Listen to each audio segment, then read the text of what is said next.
کم دیے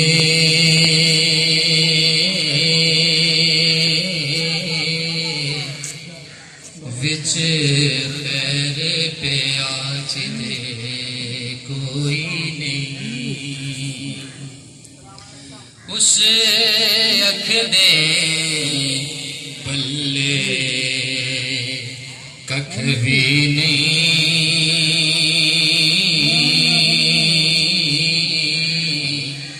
جیڑی یاد دے غم وچ روئی نہیں،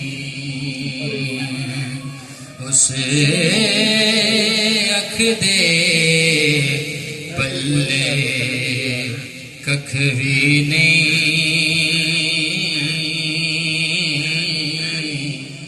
جیڑی یاد دے غم وچ روئی نہیں۔ در در دے ٹھیڈے کھاوے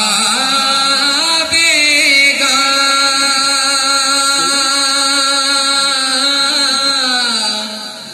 جے پٹان گئے وچ پاوے گا،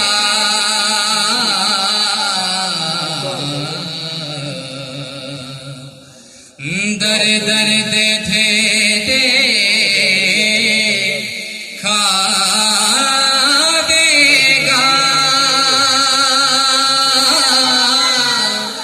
جے پٹان گئے وچ پاوے گا،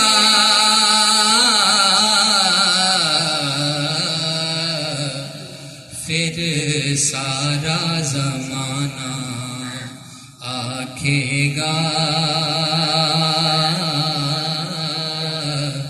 ادا والی وارث کوئی نہیں،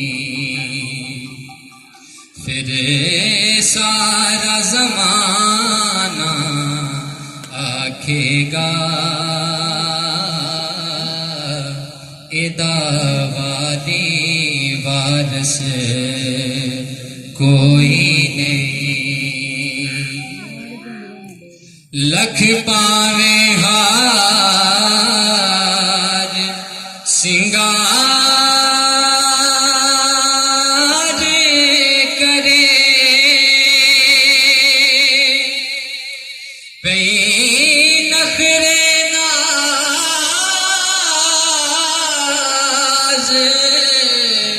ہزار کرے، لکھ پاوے ہار سنگار کرے، پئی نخرے ناز ہزار کرے، جنوں پیتم تیرے فقیروں میں اے شہر یار ہم بھی ہیں، نگاہ لطف کے امیدوار ہم بھی ہیں،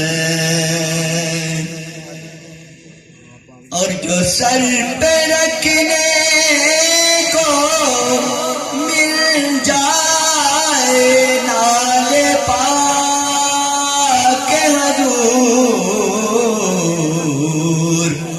یا رسول اللہ میرے آقا کملی والے جو سر پہ رکھنے کو مل جائے نال پاک حضور، تم پھر کہیں گے کہ ہاں تاجدار ہم بھی۔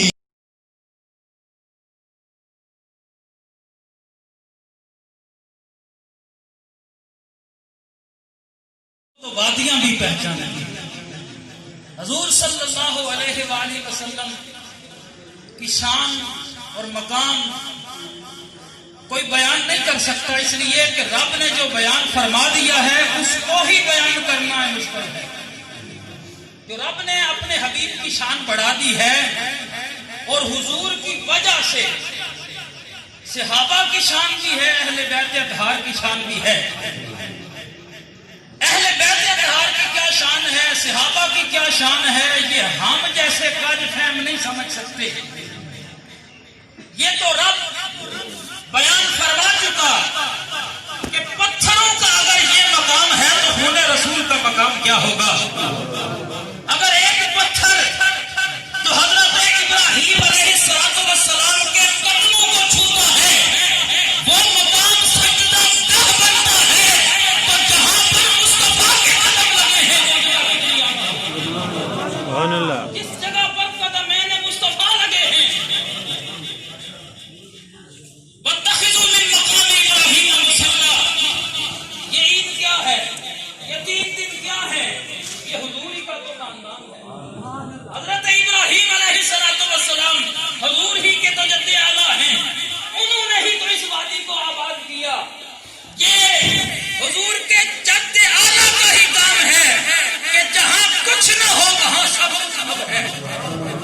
کچھ بھی نہیں تھا، بِوَادٍ غَيْرِ ذِي زَرْعٍ عِندَ بَيْتِكَ الْمُحَرَّمِ، ایک بے آب و گیا وادی تھی، ایک بے آب و گیا، نہ گھاس تھی، نہ پانی تھا، نہ سبزہ تھا، نہ وہاں کوئی موسم اچھا تھا، لیکن جب حضور کے اجداد کے قدم لگتے ہیں تو موسم بھی سارے سمٹ کے آتے ہیں، جلال خدا بنی بھی اور ذات الہی کی توجہ کا مرکز بھی وہ مکان بن جاتا ہے جو رب کے حکم سے وہ تعمیر کرتے ہیں۔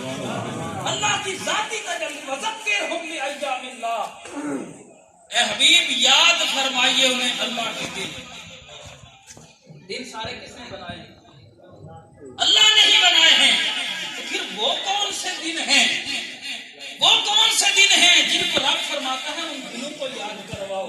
یاد کرواؤ وہ دن جب اکیلا سارے عالم کفر میں میرا ابراہیم توحید کا نعرہ لگاتا ہے. یاد لگا وہ دن کہ جب اپنے خاندان کو، اپنے قریبی رشتہ داروں کو، اپنے محلے کو، اپنے گھر کو اللہ کے حکم سے میرا ابراہیم چھوڑ کے ملک شام کی طرف چلتے چلتے پھر ملک شام میں قیام ہے.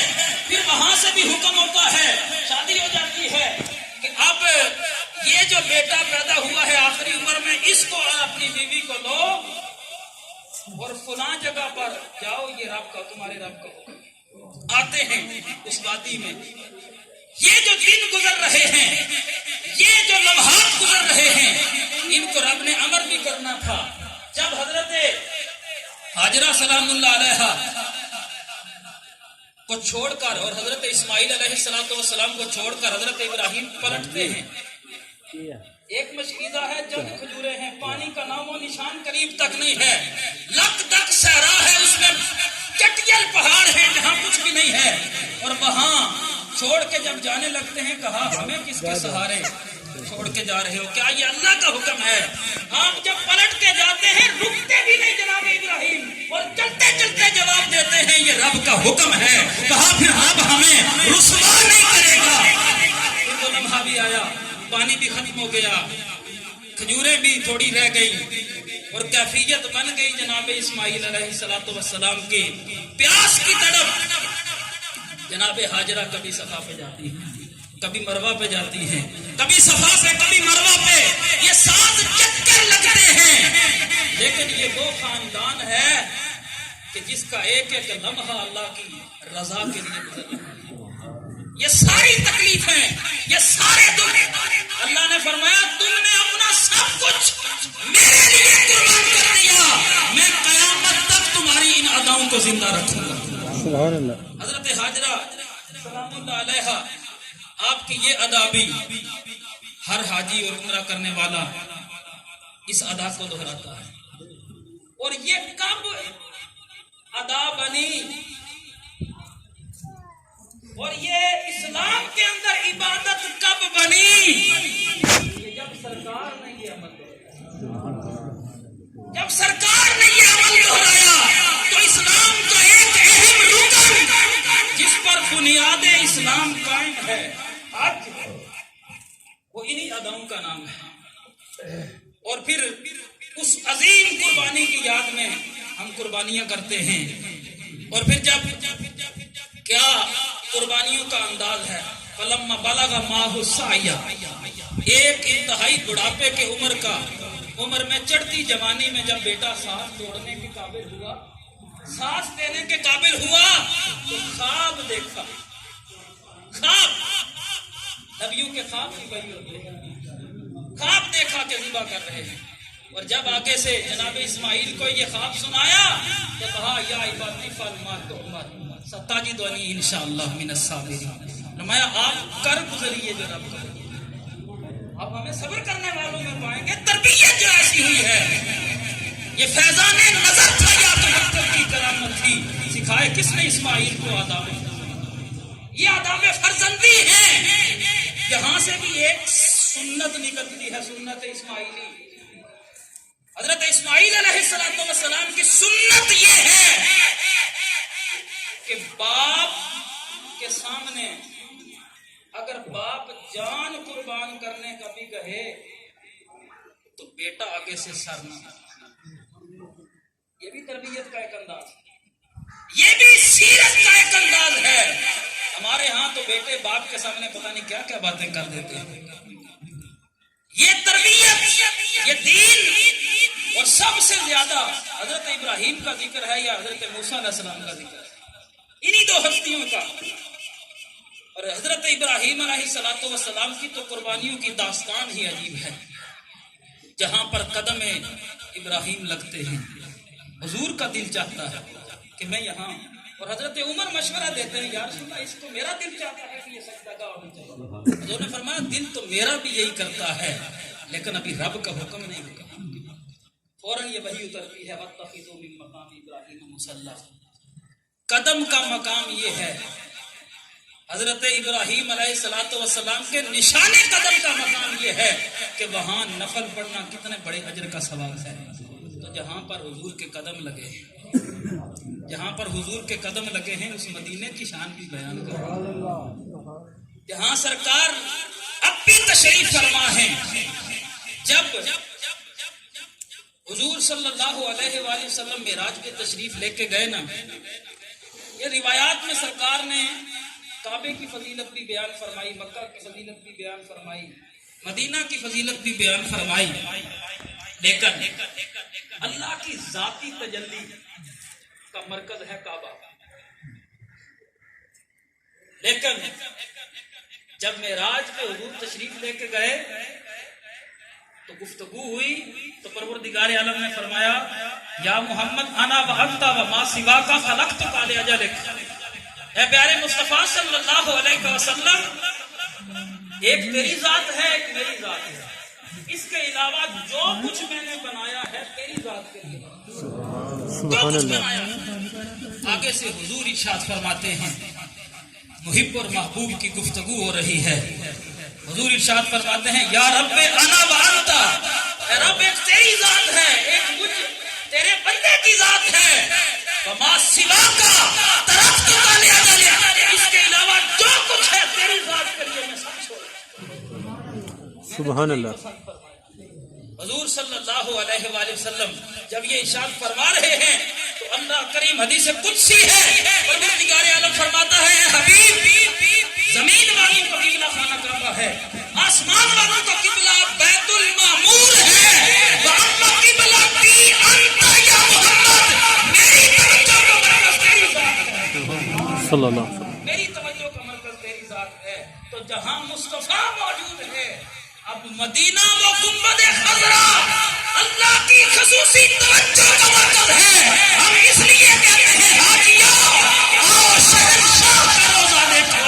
ارے کعبہ تو دیکھ چکے، اب کعبے کا اعلیٰ حضرت کی روح چڑھی، آپ نے فرمایا یہ کعبہ تو تم نے دیکھ لیا، اب کعبے کا بھی کعبہ دیکھنا ہو تو اس لیے کہ وَأَمَّا قِبْلَتِي أَنْتَ يَا مُحَمَّدُ. پروردگار عالم فرماتا ہے حضور صلی اللہ علیہ وآلہ وسلم کی ذات اور حضور سے نسبت ہی سب کچھ ہے.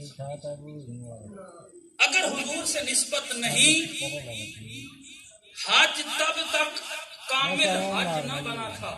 طواف تو کعبہ کے ہوتے رہتے تھے، ننگے بھی ہوتے تھے، زمانہ جاہلیت میں بھی ہوتا تھا، لیکن حج تب حج بنا جب ان اداؤں کو مصطفیٰ نے، جب صفا کا غدار ہوا تو پروردگار عالم نے پوری آیت میں پوری سورت اتار دی مذمت میں، اور قیامت تک تلاوت ہوتی رہے گی. تو معیار کیا ہے؟ مصطفیٰ صلی اللہ علیہ وسلم سے وفاداری.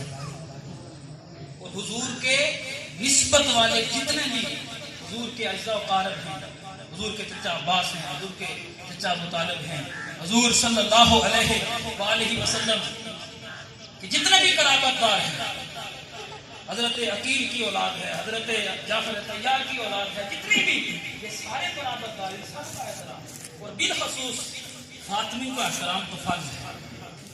حضرت عبداللہ بن عباس رضی اللہ تعالیٰ عنہ نے حضور کی بارگاہ میں عرض کی یا رسول اللہ وہ کون ہستیاں ہیں کہ اللہ نے قرآن میں ہمیں جن کی محبت ہمارے اوپر فرض، مبدت ہمارے اوپر فرض کر دی. تو حضرت عبداللہ بن عباس نے جب یہ سوال کیا فرمایا علی و فاطمہ و بندہ، علی سیدہ فاطمہ الزہرا اور ان کے دونوں بیٹے، ان کی محبت فرض ہے، اور جو اس فرض کو ادا نہیں کرتا وہ گناہگار ہے. اور اسی محبت، یہی محبت ہے کہ پورے مصطفیٰ جہاں بھی ہوگا اس کا احترام فرض ہے، اس کا احترام فرض ہے. اس وجہ سے کہ حضور سے نسبت ہے، یہ نسبت اختیاری نہیں ہے، یہ رب کی، یہ رب پروردگار عالم کی عطا ہے. اللہ کریم ہم سب کو اہل بیت اطہار کا احترام کرنے کی اور اسی احترام میں، اور صوفیاء اعظام، صوفیاء کی زندگی کیا زندگی ہے. صوفی بنتا ہی وہ ہے جو دل سے اہل بیت کا نوکر ہو، جو دل سے صحابہ کرام کا ادب کرنے والا ہو، اور حضور صلی اللہ علیہ وآلہ وسلم کی نسبتیں، حضور صلی اللہ علیہ وآلہ وسلم کا احترام اور سرکار دو عالم صلی اللہ علیہ وآلہ وسلم کی نسبتوں کا احترام جب تک موجود ہے تو نسلوں میں ایمان رہے گا. جب یہ احترام ختم ہو جائے گا تو پھر جتنے مرضی نمازیں پڑھتے رہیں، صدقات دیتے رہیں، خیرات دیتے رہیں، نماز تب تک نماز نہیں تھی جب تک مصطفیٰ نے ادا نہیں کی. حج تب تک حج نہیں تھا جب تک ان اداؤں کو مصطفیٰ نے نہیں کروایا. جہاد تب تک لڑائی تھی، جنگ تھی، اور اللہ کریم کے راستے میں لڑنا تب جہاد بنا جب مصطفیٰ نے ادا کیا. تو یہ وہ عمل ہے مصطفیٰ صلی اللہ علیہ وسلم، ہمارے آقا کے علاوہ یہ ستون، یہ بنیاد ناکام ہے. حضور نے اسی لیے فرمایا تھا کہ اپنی جان سے بڑھ کر بھی جب مجھ سے پیار نہیں کرو گے تمہارا ایمان کا عمل نہیں ہے.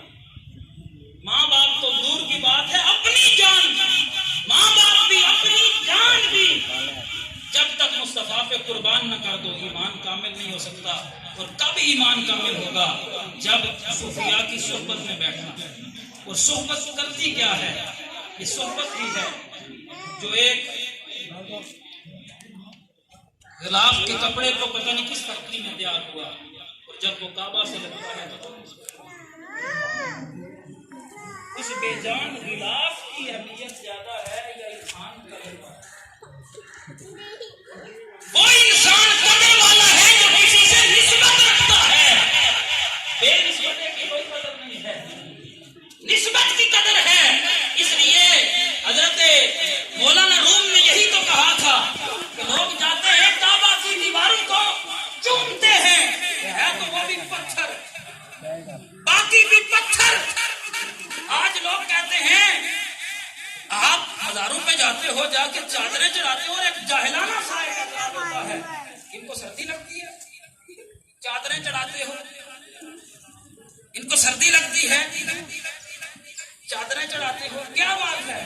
میں نے کہا کعبے کو سردی لگتی ہے، چادریں چڑھاتے ہو؟ کہا وہ بڑا عزت والا مقام ہے.